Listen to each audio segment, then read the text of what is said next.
Bonjour Muriel. Merci pour cette invitation. Je suis heureux que le théâtre de Nice rencontre l'histoire de Nice. Où sommes-nous? Nous sommes dans une petite maison à vivre, construite sur la promenade des Anglais après 1898.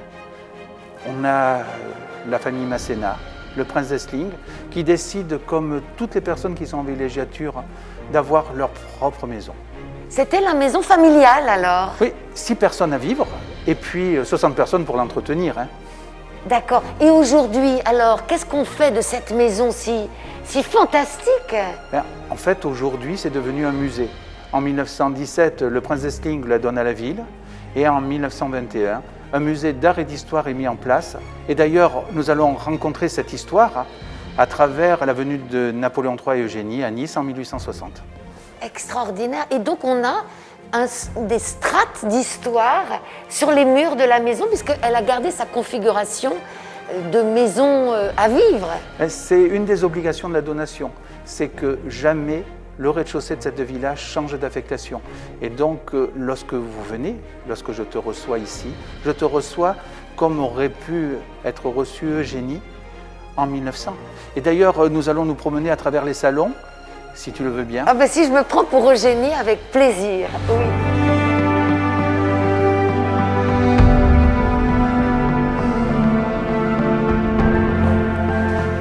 Nous allons rencontrer maintenant Olivier Guébali, notre bonjour. historien.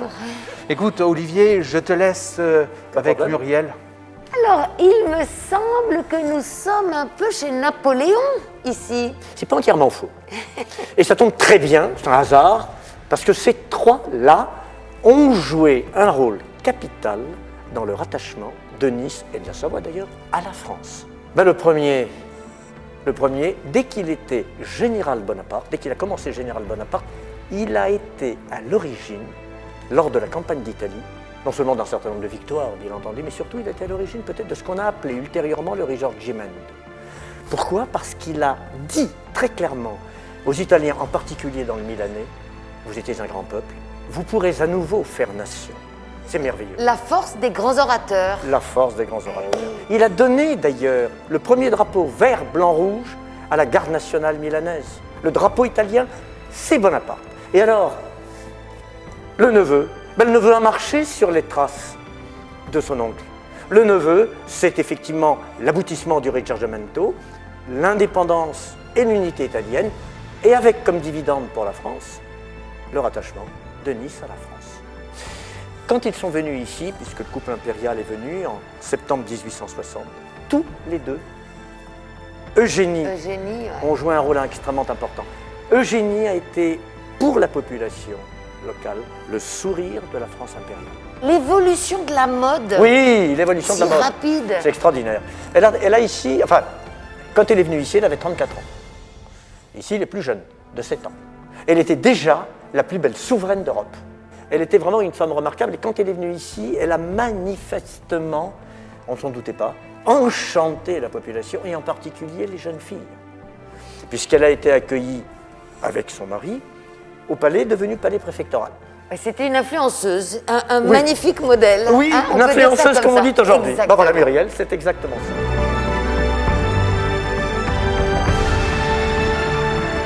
Jean-Paul, notre monsieur livre, Bonjour. le travailleur de l'ombre.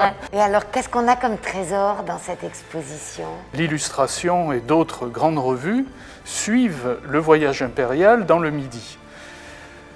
Il y a de la presse illustrée et à partir de ces journaux, un livre commémoratif a été édité qui a été dirigé par Auguste Marc qui avait pris la direction de l'Illustration. Donc sont présentés ici dans les vitrines un certain Tous nombre ces ouvrages de voyage. Voilà, c'est un ouvrage monumental, hein, il est là dans son intégralité. Et puis il y a également des grandes gravures pleine page qui représentent les moments forts de cette visite.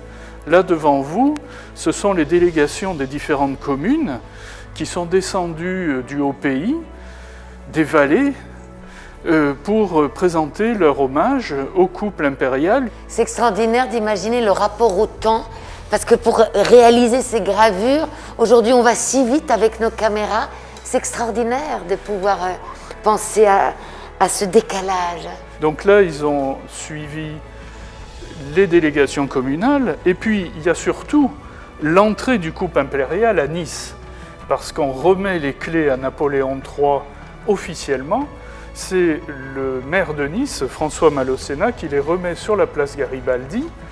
C'est l'hommage de toute une cité à son nouveau souverain. Ce sont des documents historiques extrêmement précieux. Même, je vais vous dire, même au théâtre, on regarde ces gravures pour les costumes, pour l'organisation de toute l'assemblée et pour les décors aussi. Oui, alors Muriel, il y a un point commun avec votre travail, votre métier, c'est que tous ces décors étaient fabriqués comme on le fait pour un décor de théâtre. Ce sont des décors éphémères, faits en bois, en stuc, en tissu, et qui ont été démontés tout de suite après Le lendemain. l'événement. Ah, c'est incroyable. Donc vous êtes en train de me dire que notre histoire est une grande histoire de théâtre. Complètement. Shakespeare l'a peut-être un peu dit avant vous, mais ça fait du bien de se le rappeler.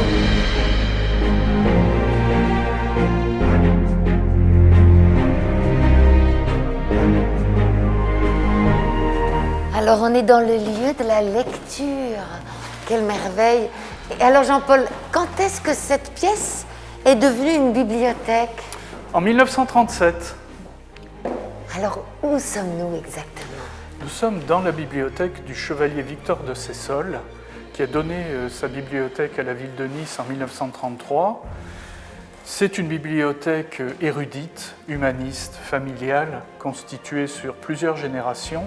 Les Spitalieri de Sessol étaient affiliés, notamment au Sévigné.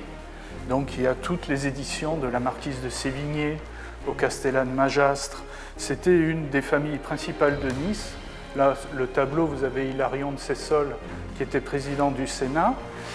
Et dans la descendance, avant le donateur, il y a eu des personnes très importantes pour Nice, notamment Eugène de Sessol, qui lui était musicien, qui a été très proche de grands compositeurs et interprètes locaux. C'est pour cela que vous avez ici un violon Le derrière violon, vous. eh oui, le violon du comte de Sessol. Il s'appelle le Sessol, c'est une copie. Il est toujours joué, ce Sessol, par des grands violonistes. Et Eugène de Sessol possédait 2 Stradivarius, 2 Guarnerius, et lui et son père étaient amis de Paganini. Et donc on a là aussi la chance d'avoir un album dédicacé avec des œuvres inédites, originales. Et oui, ce livre, comme disait Jean-Paul, important d'autographes, qui est ressorti cette année après une étude de 5 ans par un musicologue, Robert Adelson, où on a travaillé pour déterminer quand ces partitions inédites, qui n'ont jamais été jouées, ont été écrites. Ah, vous n'avez jamais essayé de les entendre, de les donner à... Alors, il y a quelques musiciens qui ont bien sûr déchiffré, mais à l'heure actuelle, ça n'a jamais été joué en public. Et avec l'Opéra de Nice, avec Bertrand Rossi, on a une volonté de pouvoir le jouer en public pour la première fois. Mais il faut qu'on fasse ça ensemble, quelle Mais belle idée. il faut bouger, et ce document, à l'heure actuelle, fait l'objet d'une édition auprès de l'Académie Nissart, qui est la structure savante de la ville de Nice, qui a son siège social dans la Villa Masséna. Et lorsque le public vient, il peut découvrir en fait comment Paganini pouvait écrire la musique. Mais Paganini était aussi important pour Nice parce qu'il est mort à Nice, c'était le diable. Vous savez, lorsqu'on est une passionnée et qu'on joue tellement bien que d'un seul coup, les gens se disent c'est pas normal, c'est pas naturel. C'est pas humain. C'était pas humain. Et Paganini, c'était le diable. C'était l'archer du diable. Il va mourir à Nice. Et la famille de Sessol, on retrouve toujours notre histoire, l'a caché dans un tonneau parce que personne ne voulait l'enterrer. Puis il a été basculé par un bateau un jour de pleine nuit jusqu'à Villefranche.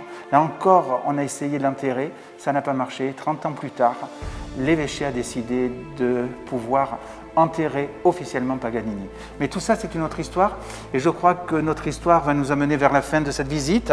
Et puis, on pourra se retrouver. Merci en tout cas, Jean-Pierre. Ça donne vraiment envie de revenir. C'était une visite fabuleuse et j'ai découvert un endroit dans lequel J'espère revenir bientôt. Ben, moi, j'ai trouvé merveilleux de pouvoir faire cette passerelle entre le théâtre de Nice et le musée Masséna. Je souhaite que le public vienne au théâtre, c'est exceptionnel, c'est merveilleux, c'est cette vie. Et puis peut-être viendront-ils au musée grâce à notre rencontre. On va faire des passerelles entre nos institutions parce qu'on essaye tous les deux d'enchanter ce public. Merci de cette visite, Jean-Pierre, et à très bientôt. Et à très bientôt. Oui.